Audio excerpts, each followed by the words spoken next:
Hi friends, അപ്പം നമ്മളിന്ന് time and work എന്ന പോർഷനിലെ ഓൾട്ടർനേറ്റ് ഡേയ്സ് ഇച്ചിരി കൺഫ്യൂസിങ് ആയിട്ടുള്ള പാർട്ടായിട്ട് പറഞ്ഞു കേട്ടു. അപ്പോൾ അതാണ് നമ്മളിന്ന് ചെയ്യാൻ പോകുന്നത്.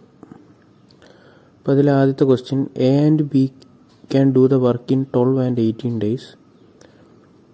In how many days they can complete the whole work if they are working alternative days with A working first? അപ്പോൾ ക്വസ്റ്റ്യനിൽ പറഞ്ഞിരിക്കുന്നത് എയും ബിയും 12ഉം 18ഉം ദിവസങ്ങളിൽ വർക്ക് കംപ്ലീറ്റ് ചെയ്യുന്നു എന്നാണ്. അപ്പം എ വർക്ക് എടുക്കുന്ന സമയം 12ഉം ബി 18ഉമാണ്. ടൈം 12ഉം 18ഉം നമുക്ക് കിട്ടി. ഓൾട്ടർനേറ്റീവ് ആയിട്ടാണ് വർക്ക് ചെയ്യുന്നത്. അപ്പോൾ ടോട്ടൽ വർക്ക് എടുക്കാൻ വേണ്ടി ഇതിൻ്റെ LCM കണ്ടെത്തുകയാണ്. LCM നമുക്ക് ടോട്ടൽ വർക്കായിട്ട് എടുക്കാം. Total work is equal to 36 വരും അല്ലേ. അപ്പോൾ ഇതിൻ്റെ എഫിഷ്യൻസി നമുക്ക് ഇതിൽ നിന്ന് കണ്ടെത്താം. 36 ഡിവൈഡ് ബൈ 12 3, 36 ഡിവൈഡ് ബൈ 18 2. എയുടെ എഫിഷ്യൻസി 3യും ബിയുടെ എഫിഷ്യൻസി 2വുമാണ് നമുക്ക് കിട്ടുന്നത്. എയും ബിയും ഓൾട്ടർനേറ്റ് ആയിട്ടാണ് വർക്ക് ചെയ്യുന്നതാണ് പറഞ്ഞേക്കുന്നത്. അപ്പോൾ ഫസ്റ്റ് ഡേയിൽ എ 3 എഫിഷ്യൻസിയിൽ 3 വർക്ക് കംപ്ലീറ്റ് ചെയ്യുന്നു അല്ലേ. സെക്കൻഡ് ഡേയിൽ അപ്പോൾ ബി ആണല്ലോ സെക്കൻഡ് ഡേയിൽ ബി 2 വർക്ക് കംപ്ലീറ്റ് ചെയ്യുന്നു. അപ്പം ഒരു സൈക്കിളാണ്, 2 ദിവസത്തിൻ്റെ ഓരോ സൈക്കിളായിട്ടാണ് പോകുന്നത്. അപ്പം സൈക്കിൾ എൻഡ് ചെയ്യുന്നത് ബിയിലാണ്, അതാണ് നമ്മൾ ശ്രദ്ധിക്കേണ്ടത്. ഓക്കെ, ഇനി 2 ഡേയ്സിൽ അവർ എത്ര വർക്ക് ടോട്ടൽ കംപ്ലീറ്റ് ചെയ്യുന്നുണ്ട്? 3 work plus 2 work 5 work. Okay, നമ്മളോട് പറഞ്ഞിരിക്കുന്നത് ടോട്ടൽ വർക്ക് 36 ആണെന്ന്. അപ്പോൾ നമ്മൾ ഇപ്പോൾ കിട്ടിയ ഈ 5 വർക്കിനെ ഈ 36-ന് അടുത്തെത്തിക്കണം. അപ്പോൾ അതിന് ഈ 5ൻ്റെ മൾട്ടിപ്പിൾ ആയിട്ടുള്ള ഏതാ 36-ന് അടുത്തുള്ളത്? അത് 35 ആണ്.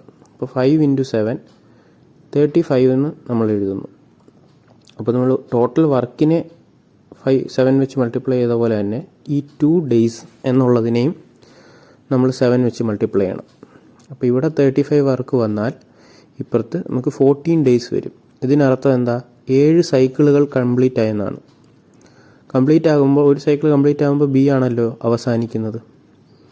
അപ്പോൾ ഇനി അടുത്ത സൈക്കിൾ തുടങ്ങുന്നത് എയിലായിരിക്കും. അപ്പം ഇത് × 7 സൈക്കിൾ കഴിഞ്ഞു. ഇനി ഒരു വർക്കാണ് റിമൈനിങ് അല്ലേ. 35 വർക്ക് കംപ്ലീറ്റ് ആയി. ഇനി ഒരു വർക്ക് മാത്രമേ റിമൈനിങ് ഉള്ളൂ. ആ ഒരു വർക്ക് എ ആണ് ചെയ്യുന്നത്. എക്ക് 3 എഫിഷ്യൻസി ഉണ്ട്. അപ്പം ആ റിമൈനിങ് ആയിട്ടുള്ള ഒരു വർക്ക് എക്ക് കംപ്ലീറ്റ് ചെയ്യാൻ 1/3 ഡേയ്സ് മതി അല്ലേ. Work by efficiency.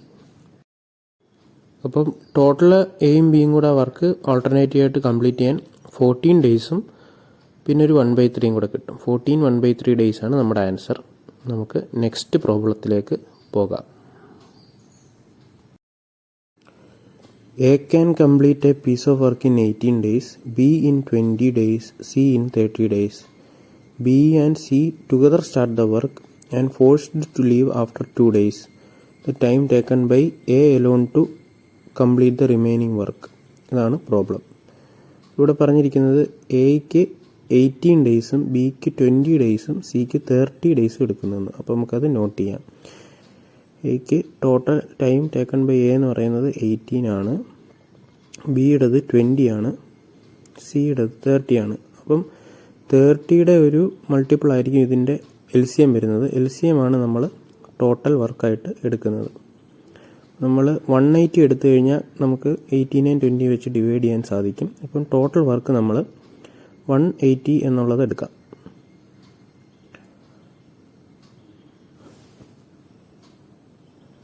അപ്പോൾ 180 ഡിവൈഡഡ് ബൈ 18 ചെയ്യുമ്പോൾ നമുക്ക് എയുടെ എഫിഷ്യൻസി കിട്ടും. 180 ഡിവൈഡഡ് ബൈ 20 ചെയ്യുമ്പോൾ നമുക്ക് ബിയുടെ എഫിഷ്യൻസി 9 എന്ന് കിട്ടും. സിമിലർലി 180 ഡിവൈഡ് ബൈ 30 ചെയ്യുമ്പോൾ നമുക്ക് സിയുടെ എഫിഷ്യൻസി 6 എന്നുള്ളത് കിട്ടും. ഇനി എന്താ പറഞ്ഞിരിക്കുന്നത്? ബിയും സിയും കൂടെയാണ് വർക്ക് ആദ്യമേ സ്റ്റാർട്ട് ചെയ്തിരിക്കുന്നത്. അപ്പോൾ അവരുടെ എഫിഷ്യൻസി എത്ര വരും? 9 + 6 15 എഫിഷ്യൻസി വരും.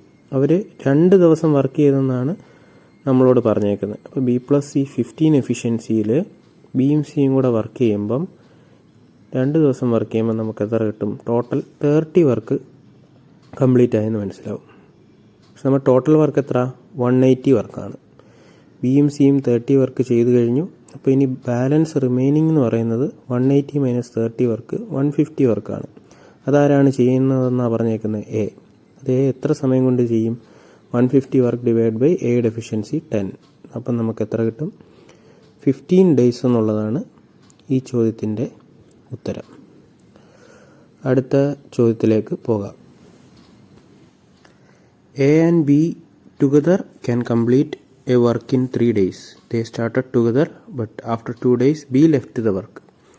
If the work is completed after 2 more days, B alone could do the work in.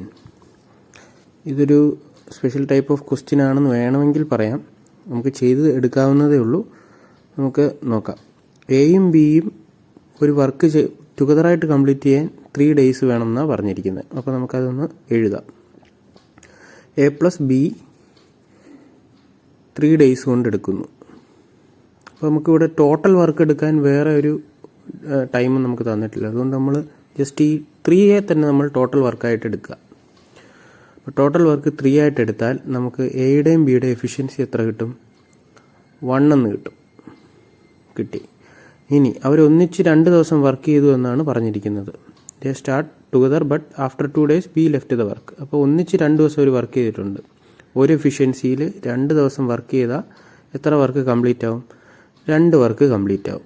മൊത്തം എത്ര വർക്കാണ്? പക്ഷേ 3 വർക്കാണ്. അപ്പോൾ ഈ 3 വർക്കിൽ നിന്ന് 2 വർക്ക് പോയി കഴിഞ്ഞാൽ ബാക്കി റിമൈനിങ് 1 വർക്കാണ്. ഈ 1 വർക്ക് എയ്ക്ക് ചെയ്യാൻ 2 ദിവസം എടുത്തെന്നാണ് പറഞ്ഞേക്കുന്നത്. അപ്പോൾ 1 വർക്ക് എയ്ക്ക് ചെയ്യാൻ 2 ദിവസം 2 ഡേയ്സ് എടുത്തു. അപ്പോൾ വർക്ക് ബൈ എഫിഷ്യൻസി എയുടെ എഫിഷ്യൻസി നമുക്ക് കിട്ടും. എയുടെ എഫിഷ്യൻസി എത്ര വരും? 1/2 വരും. അപ്പോൾ എ പ്ലസ് ബിയുടെ എഫിഷ്യൻസി 1 ആണെങ്കിൽ എയുടെ എഫിഷ്യൻസി 1/2 ആണ് നമുക്ക് കിട്ടിയതെങ്കിൽ ബിയുടെ എഫിഷ്യൻസി നമുക്ക് എത്ര എഴുതാം? ബിയുടെ എഫിഷ്യൻസി എന്ന് പറയുന്നത് 1 മൈനസ് 1/2 1/2 വരും. ഓക്കെ. അങ്ങനെയാണെങ്കിൽ ബി മുഴുവൻ വർക്ക് എത്ര സമയത്തിന് ചെയ്തു എന്നാണ് ചോദ്യം. ടോട്ടൽ വർക്ക് 3 വർക്കാണ്. ബിയുടെ എഫിഷ്യൻസി 1/2 ആണ്. അപ്പോൾ നമുക്ക് 3/0.5 എന്ന് എഴുതാം, അല്ലെങ്കിൽ 3/1/2 എന്ന് എഴുതാം. അതിനെ നമുക്ക് ഡിവൈഡ് ചെയ്യുമ്പോൾ നമുക്ക് എന്ത് കിട്ടും? 6 ദിവസം എന്ന് കിട്ടും. 6 ഡേയ്സ് ആണ് ഈ ചോദ്യത്തിൻ്റെ ഉത്തരം. ഓക്കെ, എന്നാൽ നമ്മൾ അടുത്ത ചോദ്യത്തിലേക്ക് പോകാം. X, Y and Z can do a piece of work in 60, 90 and 180 days respectively. In how many days X can do the work if he is assisted by Y and Z on every third day? അപ്പോൾ ഇതും alternate ഡേയ്സിന് base ചെയ്തിട്ടുള്ളൊരു പ്രോബ്ലമാണ്. Time and വർക്കിൽ നമ്മളോട് പറഞ്ഞിരിക്കുന്നത് നമുക്ക് not ചെയ്യുന്നതായിരിക്കും നല്ലത്. അപ്പോൾ എക്സും വൈയും ഇസഡും എഴുതുന്നു. അതിൻ്റെ ടോട്ടൽ ടൈം ടേക്കൺ ഈച്ചാണ്. അപ്പോൾ എക്സിന് 60 ദിവസം എടുക്കുന്നു, വൈക്ക് 90 ദിവസം, ഇസഡിന് എത്ര? 180 ദിവസം. അപ്പോൾ നമ്മൾ ഇതിൻ്റെ LCM എടുക്കുമ്പോഴാണ് നമുക്ക് ടോട്ടൽ വർക്ക് കിട്ടുന്നത്. ഇവിടെ 180 എടുത്താൽ നമുക്ക് ഈ 60യും 90യും വെച്ച് നമുക്ക് ടോട്ടൽ വർക്ക് ഡിവൈഡ് ചെയ്യാൻ സാധിക്കും. അതുകൊണ്ട് നമ്മൾ ടോട്ടൽ വർക്ക് എന്താ? LCM = 180 എന്നെടുക്കുന്നു. ഇനി നമുക്ക് ഓരോ ആൾക്കാരുടെ എഫിഷ്യൻസി എഴുതാം. എക്സിൻ്റെ എഫിഷ്യൻസി 180/63 എന്നും, വൈയുടെ എഫിഷ്യൻസി 180/92 എന്നും, ഇസഡിൻ്റെത് 180/181 എന്നും നമുക്ക് കിട്ടുന്നു. നമ്മളോട് പറഞ്ഞേക്കുന്ന ഓൾട്ടർനേറ്റീവ് ഡേയ്സിലാണ്. ആദ്യത്തെ 2 ദിവസം എക്സ് മാത്രമേ വർക്ക് ചെയ്യുന്നുള്ളൂ. ഇപ്പോൾ ഫസ്റ്റ് ഡേയിൽ എന്താ സംഭവിക്കുന്നതെന്ന് നമുക്ക് നോക്കാം. ഫസ്റ്റ് ഡേയിൽ എക്സിൻ്റെ 3 എഫിഷ്യൻസിയിൽ എക്സ് ആണ് വർക്ക് ചെയ്യുന്നത്. ഫസ്റ്റ് ഡേയിൽ എത്ര വർക്ക് അപ്പോൾ കംപ്ലീറ്റ് ആവുന്നു? 3 വർക്ക് കംപ്ലീറ്റ് ആവുന്നു. സെക്കൻഡ് ഡേയിലും എക്സ് മാത്രമേ വർക്ക് ചെയ്യുന്നുള്ളൂ. അപ്പം സെക്കൻഡ് ഡേയിലും എക്സിൻ്റെ എഫിഷ്യൻസി 3 ആണ്. 3 വർക്ക് കംപ്ലീറ്റ് ആവുന്നു. തേർഡ് ഡേയിൽ പക്ഷേ എല്ലാവരും കൂടെയാണ് ചെയ്യുന്നത്. അപ്പോൾ 3 + 2 + 1 6 വർക്ക് കംപ്ലീറ്റ് ആവുന്നു. ഇതിൽ നിന്ന് നമുക്ക് എന്ത് മനസ്സിലാക്കാം? ഒരു ബേസിക് ഐഡിയ കിട്ടും. 3 ദിവസം മൊത്തത്തിൽ 3 + 3 + 6 12 വർക്കാണ് 3 ദിവസം കംപ്ലീറ്റ് ചെയ്യുന്നത്. പക്ഷെ നമ്മൾ ടോട്ടൽ വർക്ക് എത്ര? 180 ആണ്. അപ്പം ഈ 180ലേക്ക് 12നെ എത്തിക്കാൻ നമ്മൾ എന്താ ചെയ്യേണ്ടതെന്ന് ആലോചിക്കുക. 180 ഡിവൈഡ് 12 നമുക്ക് 15 കിട്ടും. അപ്പോൾ 15 സൈക്കിൾ എടുത്താലേ നമുക്ക് ഈ 180 എത്താൻ പറ്റും. അപ്പോൾ 15 സൈക്കിൾ എത്തണമെങ്കിൽ 180 വർക്ക് കംപ്ലീറ്റ് ആക്കാൻ നമുക്ക് സാധിക്കും.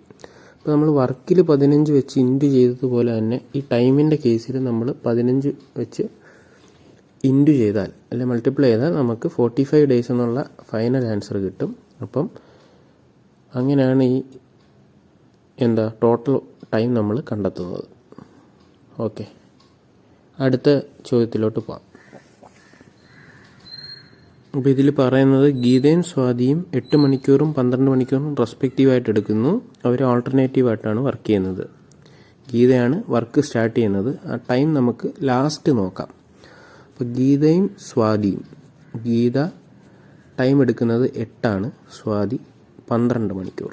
അപ്പം ടോട്ടൽ വർക്ക് ഇതിൻ്റെ LCM ആണ് നമ്മൾ എടുക്കുന്നത്. നമുക്ക് 24 എടുക്കാം. 24 എടുത്തു കഴിയുമ്പോൾ 24/8 ഗീതയുടെ എഫിഷ്യൻസി 3 എന്നും 24/12 സീതയുടെ എഫിഷ്യൻസി 2 എന്നും കിട്ടും. അപ്പം ഗീതയാണ് വർക്ക് സ്റ്റാർട്ട് ചെയ്യുന്നത്. സീതയാണ് സെക്കൻഡ് അവർ. ഫസ്റ്റ് അവറിൽ ഗീത വർക്ക് സ്റ്റാർട്ട് ചെയ്യുന്നു, സെക്കൻഡ് അവറിൽ സീത വർക്ക് ചെയ്യുന്നു. അപ്പം സൈക്കിള് 2 അവറിൻ്റെ ആയിട്ട് നമുക്ക് എടുക്കാം. രണ്ടാമത്തെ അവർ എൻഡ് ചെയ്യുന്നത് സീതയാണെന്നുള്ളതാണ് നമ്മൾ ഓർക്കേണ്ടത്. അപ്പോൾ ആദ്യത്തെ ഫസ്റ്റ് അവറിൽ ഗീത 3 വർക്കും സെക്കൻഡ് അവറിൽ സീത 2 വർക്കുമാണ് ചെയ്യുന്നത്. അപ്പോൾ 2 അവറിൽ 3+2 5 വർക്കാണ് കംപ്ലീറ്റ് ചെയ്യുന്നത് അല്ലേ. അപ്പോൾ നമ്മൾ ഈ 24 അടുത്തെത്താൻ എന്താ ചെയ്യേണ്ടത്? 5 ചെയ്ത് നമ്മൾ 25 ആയിപ്പോവും. അപ്പോൾ 5 × 4 സൈക്കിൾ നമുക്ക് ചെയ്ത് നോക്കാം. അപ്പോൾ 20 വർക്കിലെത്തും അല്ലേ. 20 വർക്കിലെത്താൻ വേണ്ടി 5 വർക്കിനെ × 4 ചെയ്താൽ നമ്മൾ 20 വർക്കിലെത്തും. അതുപോലെ തന്നെ 4 സൈക്കിൾ കംപ്ലീറ്റ് ആകുമ്പോൾ 2 അവർ എന്നുള്ളത് 8 അവർ ആവും. ഓക്കെ, 20 വർക്ക് ഇവിടെ 4 വെച്ച് ചെയ്താൽ നമ്മൾ ടൈമിൻ്റെ അവിടെയും 4 വെച്ച് ചെയ്യണം. അങ്ങനെ നമ്മൾ 8 അവറിലെത്തി. അപ്പോൾ 8 അവറിൽ 20 വർക്ക് കംപ്ലീറ്റ് ചെയ്തു. 9th അവറിൽ ആരായിരിക്കും? സീതയാണ് കംപ്ലീറ്റ് ചെയ്ത് നിൽക്കുന്നത്. അപ്പം ഗീതയായിരിക്കും 9th അവർ കംപ്ലീറ്റ് ചെയ്യുന്നത്. 9th അവറിൽ ഗീത എത്ര കംപ്ലീറ്റ് ചെയ്യും? 3 വർക്ക് കംപ്ലീറ്റ് ചെയ്യും. അപ്പം 9 അവർ കഴിയുമ്പം ഗീതയുടെ 3 വർക്കും കൂടെ ആഡ് ചെയ്യുമ്പോൾ നമുക്ക് 23 വർക്ക് കംപ്ലീറ്റ് ആയെന്ന് മനസ്സിലാവും അല്ലേ. ആ 23 വർക്ക് കഴിഞ്ഞാൽ പിന്നെ നമ്മുടെ കയ്യിൽ റിമൈനിങ് എത്ര ഉണ്ട്? റിമൈനിങ് 1 വർക്കേ ഉള്ളൂ അല്ലേ. 8 അവർ എന്ന് പറയുമ്പോൾ 20 വർക്ക് കംപ്ലീറ്റ് ആയി. പിന്നീട് ഗീതയുടെ 1 വർക്ക്, ഗീത 1 മണിക്കൂർ 3 വർക്കാണ് ചെയ്യുന്നത് അല്ലേ. അപ്പോൾ ഗീതയുടെ ആ 3 വർക്കും കൂടെ ആഡ് ചെയ്താണ് ഈ 9 അവറിൽ 23 വർക്ക് ആവുന്നത്. ഓക്കെ, ഇനി 1 വർക്കേ റിമൈനിങ് ഉള്ളൂ അല്ലേ. മൊത്തം 24 ആണ്. നമ്മളിപ്പോൾ 23 വർക്കും ചെയ്ത് കഴിഞ്ഞു, 9 അവേഴ്സും കഴിഞ്ഞു. സീതയുടെ എഫിഷ്യൻസി എന്ന് പറയുന്നത് 2 ആണ് അല്ലേ. സീതയുടെ എഫിഷ്യൻസി 2 ആണ്. സീതയുടെ എഫിഷ്യൻസി 2 ആകുമ്പോൾ ഇനി 1 വർക്കേ കംപ്ലീറ്റ് ചെയ്യാനേ ഉള്ളൂ അല്ലേ. റിമൈനിങ് വർക്ക് എന്ന് പറയുന്നത് 1 ആണ്. അപ്പം 1 വർക്ക് ചെയ്യാൻ 2 എഫിഷ്യൻസി ഉള്ള ആൾക്ക് 1/2 ടൈം മതി. നമ്മളിവിടെ ടൈം അവേഴ്സിലാണ് എടുത്തിരിക്കുന്നത്. അപ്പോൾ 1/2 എന്ന് പറയുന്ന അവേഴ്സ് വരും. 1/2 അവേഴ്സ് എന്ന് പറഞ്ഞാൽ 30 മിനിറ്റ് ആണ്. ഇപ്പോൾ 9 അവേഴ്സ് നമുക്ക് എടുത്തിട്ടുണ്ട്. അതിൻ്റെ കൂടെ ഒരു 30 മിനിറ്റും കൂടെ വേണ്ടി വരും സീതയ്ക്ക് ഈ ടോട്ടൽ വർക്ക് കംപ്ലീറ്റ് ചെയ്ത് അവസാനിപ്പിക്കാൻ. അപ്പോൾ 9 അവർ + 30 മിനിറ്റ് ആണ് നമുക്ക് ടോട്ടൽ എടുക്കുന്നത്. ഇനി നമ്മളിവിടെ തുടക്കം ഒരു കാര്യം പറഞ്ഞിട്ടുണ്ട്, ഏത് സമയത്തിലാണ് ഇത് ഇരുന്നതെന്നാണ് ചോദിച്ചിരിക്കുന്നത് അല്ലേ. അപ്പോൾ ഈ 9 AM ഇവർ സ്റ്റാർട്ട് ചെയ്യുന്നത്. 9 AM കഴിഞ്ഞ് 9 മണിക്കൂറും 30 മിനിറ്റിന് ശേഷമാണ് ഈ വർക്ക് കംപ്ലീറ്റ് ആവുന്നത്. അപ്പോൾ 9 AM + 9 അവർ 30 മിനിറ്റ് എന്ന് വരും. അത് നമ്മൾ 9 + 9 18:30. 18:30 എന്ന് പറയുന്നത് 6:30 റെയിൽവേ ടൈം വെച്ച് നോക്കുമ്പോൾ. അപ്പോൾ ഈ 9 AM + 9 അവർ 30 മിനിറ്റ് എന്ന് പറയുമ്പോൾ 18 അവേഴ്സും 30 മിനിറ്റ്സും നമുക്ക് കിട്ടും അല്ലേ. 18 എന്ന് പറയുമ്പോൾ 12 കഴിഞ്ഞ് 6, അപ്പോൾ 6 മണി 30 മിനിറ്റ്. 6 മണി കഴിഞ്ഞ് 30 മിനിറ്റ് കഴിയുമ്പോഴാണ് ഇവർ ടോട്ടൽ വർക്ക് കംപ്ലീറ്റ് ആകുന്നത്. അപ്പം ഈ ക്വസ്റ്റ്യൻസൊക്കെ നിങ്ങൾ ചെയ്തു നോക്കുക. ആൾട്ടർനേറ്റീവ് ഡേയ്സ് വളരെ ഇമ്പോർട്ടൻ്റ് ആയിട്ടുള്ളൊരു പോർഷനാണ്. ഈ ചാനൽ സബ്സ്ക്രൈബ് ചെയ്യുക. വീഡിയോസൊക്കെ ഇഷ്ടപ്പെടുകയാണെങ്കിൽ ലൈക്ക് ചെയ്യുക. കൂട്ടുകാർക്കിടയിലേക്ക് ഇത് ഷെയർ ചെയ്യുക. അപ്പോൾ വീണ്ടും കാണും വരെ താങ്ക് യു.